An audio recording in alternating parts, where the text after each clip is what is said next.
नमस्कार, NMF news देख रहे हैं आप। आपके साथ मैं हूं खुशबू राय। ये नया भारत है, आज का भारत है और आज के भारत को पूरी दुनिया सुनती है। चीन भी इस बात को बेहतर जानता है, इसलिए तो पीएम मोदी से बातचीत के बाद कैलाश मानसरोवर की यात्रा को फिर से शुरू करने की हरी झंडी दे दी। पंजाब सरकार महिलाओं और बच्चों की सुरक्षा के लिए संकल्पबद्ध है। सरकार ने इस दिशा में 2 अहम कदम सांझ राहत और जागृति उठाए हैं। पंजाब पुलिस और एनजीओ नई शुरुआत के सहयोग से लॉन्च हुआ सांझ राहत प्रोजेक्ट घरेलू हिंसा से प्रभावित महिलाओं को मनोवैज्ञानिक, सामाजिक और कानूनी सहायता प्रदान करता है। वहीं जागृति पहल 2री से 5वीं कक्षा के बच्चों में यौन शोषण के बारे में जागरूकता फैला रहा है। अब तक 2,86,036 बच्चों को गुड टच और बैड टच के बारे में बताया गया है। 15,753 स्कूल स्टाफ और सुरक्षा कर्मियों को बच्चों के खिलाफ किसी भी प्रकार के यौन शोषण की सूचना अंडर सेक्शन 1921 पॉक्सो एक्ट 2012 के तहत तुरंत अधिकारियों को देने की जिम्मेदारी दी गई है। ये सब पंजाब सरकार की प्रतिबद्धता और समाज के हर वर्ग की सहभागिता से संभव हो रहा है।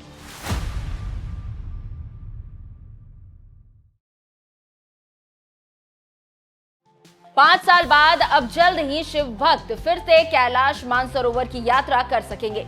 माना जा रहा है कि साल 2025 की ही गर्मियों में यात्रा शुरू भी हो जाएगी और इस यात्रा से जुड़ी एक और बड़ी खुशखबरी मिली है।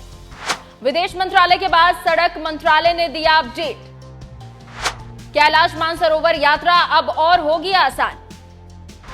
शिव भक्तों के लिए सरकार ने कर दिए इंतजाम। कैलाश मानसरोवर तक जाने के लिए भारत अपना रास्ता तैयार कर रहा है। केंद्रीय परिवहन मंत्री नितिन गडकरी ने दावा किया है कि इस रास्ते को अंतिम रूप दिया जा रहा है। जल्द ही शिव भक्तों को ये सौगात मिल जाएगी। दरअसल उत्तराखंड के पिथौरागढ़ से कैलाश मानसरोवर जाने वाले रास्ते का निर्माण कार्य पूरी रफ्तार से चल रहा है।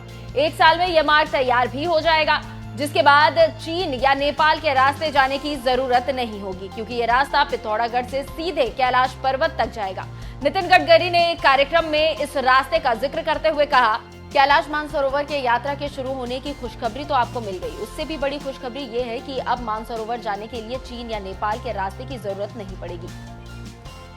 मुझे खुशी है कि पिथौरागढ़ से अभी आज ही 2-4 दिन में आपने टीवी में पढ़ा होगा कि चाइना के साथ हमारी मीटिंग हुई, हमारे विदेश मंत्रालय की, और अब मानस सरोवर जाने का मार्ग खुला हुआ है। और मैं आपको उसके और अच्छी खुशी खबर दे रहा हूं कि अब मानस सरोवर जाने के लिए आपको नेपाल में या चाइना में जाने की जरूरत नहीं पड़ेगी। पिथौरागढ़ से डायरेक्ट 35-40 किलोमीटर तक अब हम नया रोड बना रहे हैं मानस सरोवर के लिए। केवल 35 किलोमीटर चाइना का रोड यूज करेंगे। अब हिंदुस्तान से ही मानस सरोवर जाने का मार्ग 1 साल के अंदर पूरा होगा। पिथौरागढ़ से कैलाश मानसरोवर तक के इस डायरेक्ट मार्ग का लगभग 85% काम पूरा हो चुका है। ये रूट शुरू होने के बाद श्रद्धालुओं की यात्रा और भी आसान हो जाएगी। यात्रा में समय भी कम लगेगा और दिक्कतें भी ना के बराबर रह जाएंगी। अभी कैलाश मानसरोवर की यात्रा चीन और नेपाल के जरिए होती है। इसे पूरा करने में 15 से 20 दिन लग जाते हैं। ये रास्ता काफी मुश्किल और चुनौतियों से भरा है। ऊंचाई ज्यादा होने से स्वस्थ लोग ही यात्रा कर सकते हैं, साथ ही भूस्खलन का भी खतरा बना रहता है। साल 1998 में इस रास्ते पर भूस्खलन के बाद 180 लोगों की मौत हो गई थी। ऐसा होगा पिथौरागढ़ से कैलाश मानसरोवर डायरेक्ट मार्ग। 3 खंडों में बांटा गया है ये मार्ग। पहला खंड पिथौरागढ़ से तावा घाट तक है। ये मार्ग 107.6 किलोमीटर तक लंबा है। दूसरा खंड तवा घाट से घटियाबगढ़ तक का है। ये 19.5 किलोमीटर तक डबल लेन सड़क है। तीसरे खंड में घटियाबगढ़ से लिपुलेख दर्रा तक 80 किलोमीटर का पैदल मार्ग है। नए मार्ग में चीन की 35 किलोमीटर सड़क का ही इस्तेमाल किया जाएगा।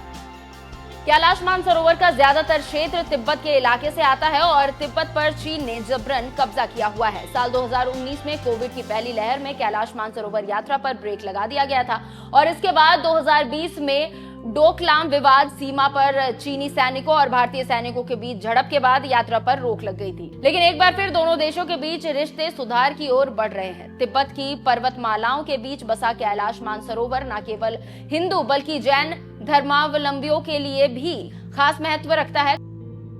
कहा जाता है कि कैलाश पर्वत भगवान शिव का गढ़ है। हिंदू पुराणों के अनुसार शिव यहाँ पत्नी पार्वती के साथ रहते थे। हिंदू धर्म के 4 वेदों में भी कैलाश मानसरोवर का जिक्र किया गया है। ऐसे में भला भगवान शिव के अनंत अनादि स्वरूप के दर्शन करने से श्रद्धालुओं को कौन रोक सकता है।